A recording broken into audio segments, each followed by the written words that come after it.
Le problème de l'opposition aussi congolaise aujourd'hui, c'est l'organisation. C'est une opposition qui n'est pas organisée à l'intérieur. C'est ce qui pose problème aussi.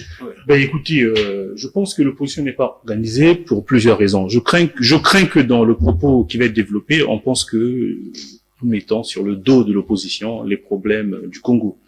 Il faut parler de l'opposition en tant que multiples organisations qui ont des objectifs et qui n'arrivent pas à atteindre ces objectifs-là.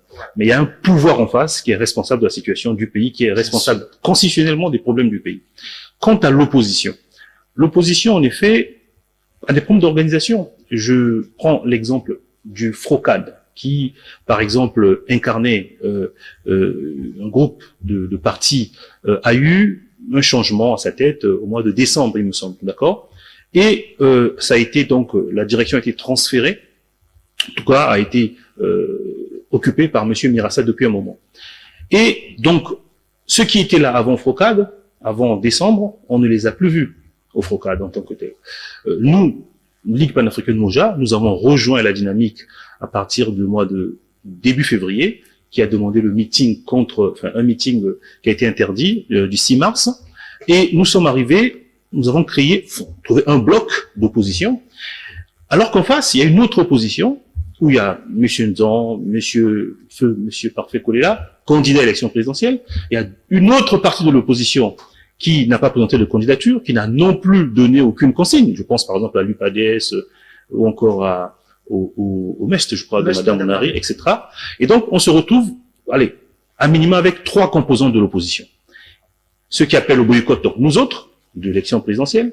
Ceux qui sont candidats, ça veut dire qu'ils ne sont pas d'accord avec nous qui demandons le boycott. Et ceux qui ne donnent aucune consigne.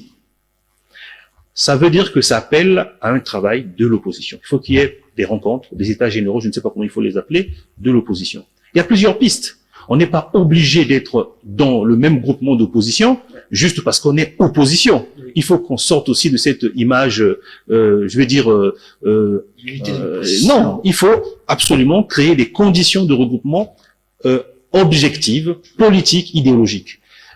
Chaque fois que l'opposition congolaise a fait fi de ces critères objectifs, elle se retrouve désemparée. Il y a ceux qui rejoignent le pouvoir, après reviennent encore dans l'opposition. Il y a une bonne partie de l'opposition qui, ce sont des gens qui furent des collaborateurs, des compagnons du pouvoir de M. Denis Sassou Nguesso. C'est ça le problème. Vous ne pensez pas que cette attitude un peu de l'opposition qui n'est pas trop stable a fait à ce que le peuple puisse vous sanctionner aussi dans les urnes? Le peuple ne croit plus en vous au combat de l'opposition? Si je puis me permettre, non. Je pense que si on regarde que les derniers résultats, l'opposition n'a pas été sanctionnée. Les résultats qui sont publiés dernièrement, sur lesquels vous vous basez pour dire que l'opposition a perdu, font rire les gens dans les rues de Brazzaville.